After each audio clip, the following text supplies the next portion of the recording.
So once again, I've got to rave about this Guitar Toolkit app. It's just so useful. I remember that morning up at Mushroom Studios in Vancouver, I broke probably, I must have broke about at least 10 strings in a row trying to record this lead, because when you got your high E tuned up to a G and you stretch it a whole step, you're asking a lot of the string. When you're tuning, you just stretch as you go, because as soon as you start playing, you're stretching the strings. So if they're not pre-stretched, they're going to go flat. The original tone was cleaner, but the reason that it had such good feedback was because it was really loud. And when you've got a really loud sound coming at you, whether it's clean or dirty, the actual moving of the air vibrates the strings. So you can get away with a low gain sound, a nice clean sound, if it's loud enough. And that's how you get that beautiful, thick, rich tone and yet still have good sustain. So there it is, the Magic Man tuning. Your high E is tuned up to a G, and the B is tuned up to a D.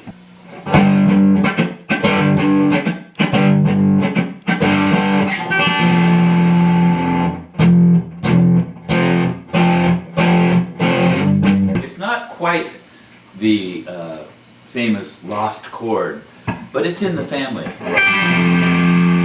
So any questions so far, Bill? Oh, by the way, this is Bill Cooter, longtime friend, professional photographer. Yes. I was curious, why for Magic Man did you have to tune, for the song, why did you have to tune up the E to G and the B to D?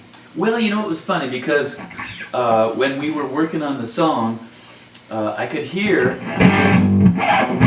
I wanted to have this back-swept chord that sounded a particular way, and a standard tuning. Let me see your guitar for a sec. Have you tuned it up yet? I haven't done the alternate tuning. Yeah, the original was played on the 65 Les Paul, which I still have, and it's been modified greatly. It's a cool guitar, but so for a standard tuning, I thought that sounded cool,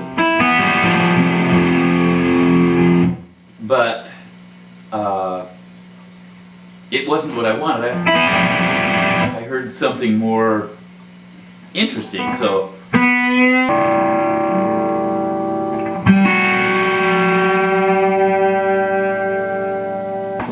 I horsed around for a while and tried. Heard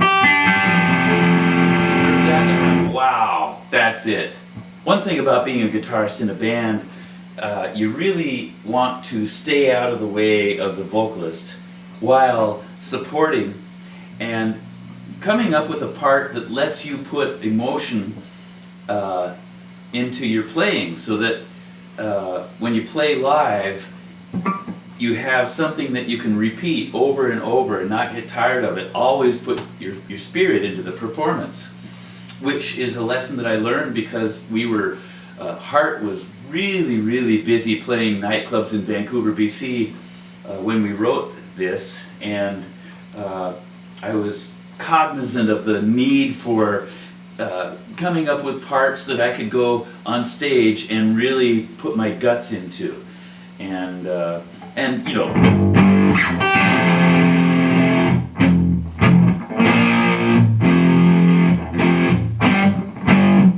I don't think I need to show any guitarists how to play these chords.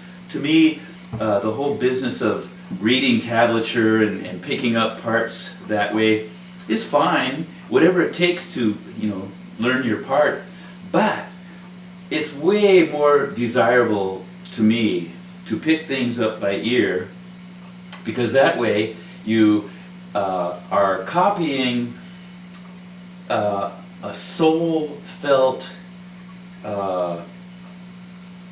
performance from a really good, talented artist, and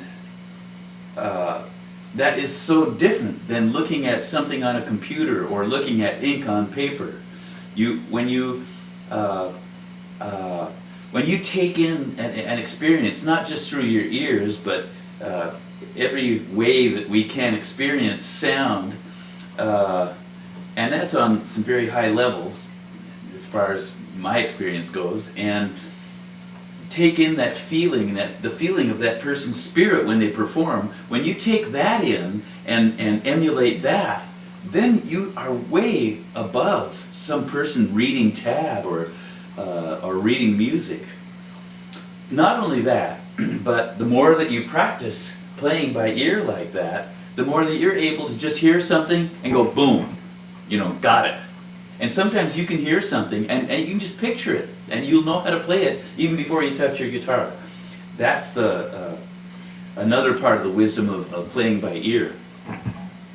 But so then we recorded all the rhythm parts of the song, and then it was time for Raj to do his lead. Now in Magic Man, that first backwards part is Howard, and that was brilliant. What a brilliant, wonderful idea. And Howard really took his job seriously. He'd go home and he figured out that backward part. He knew what it was going to sound like backward before he recorded it. Hats off to a brilliant musician. So anyway, that's Howard. And then the first solo,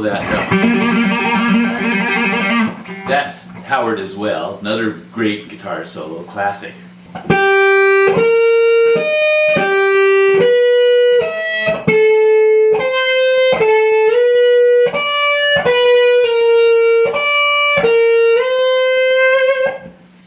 And then it was time for Raj to do his solo. And I had a particularly interesting and noteworthy morning that morning up in Vancouver, BC. And I'm not going to tell you about it here, but it's going to be in my autobiography. But it's very entertaining what me and Nancy did that morning, and the circumstances, the context behind how this solo came to be. So I think the first solo that I do is I copy Ann's holding a note on vibrato. So anyway, the solo starts with na na na na. Yeah, so that is that's like triplet vibrato. So da da da da da da. The beat is da da da da, and this vibrato is da da da da da da da da da da da. Which back then wasn't something that I was aware that I was doing. The triplet feel in a 4-time is just a wonderful thing. I love it and use it all the time. So triplet vibrato. So like I said, tried to come up with guitar parts that I could really sink my teeth into in live performance. Something that not only welcomes your spirit and 100% gut involvement, but demands it, so that when you play live and you just heard this great vocal performance by one of the best rock singers in the world, then it's your turn and you go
So then the second solo that comes in a little bit later, I played lead on both those parts. The rhythm part of that next part of the solo is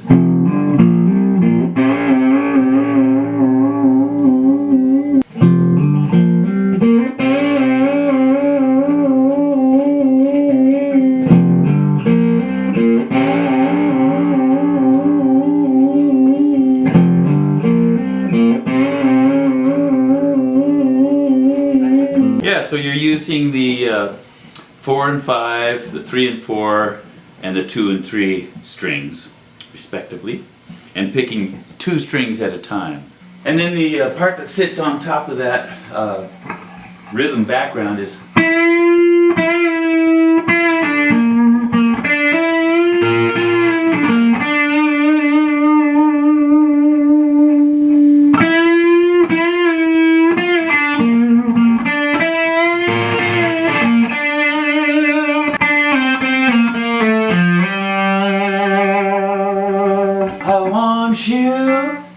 I want you so bad. That's where I got the inspiration for this melody, and that's another thing about lead guitar playing is that if there's a meaning and relevance for the melody that you can remember every time you play it and put your spirit and emotion behind, it's going to give that melody and the tone, the sound, everything, it's going to give it a body that is recognizable not only for its depth and presence, but for an emotion that it evokes in the listener. And the listener will like it, and they won't know exactly why they like it. But the reason that they like it is because there is a telepathic communication from performer to audience that's always happening, negative or positive. And when the performer knows that and deliberately chooses to put this specific meaning into that melody and performance, then it works.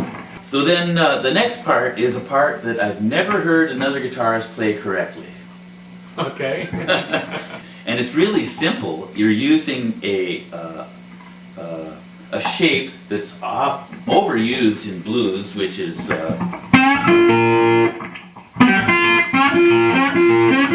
but with the different tuning, it sounds different. So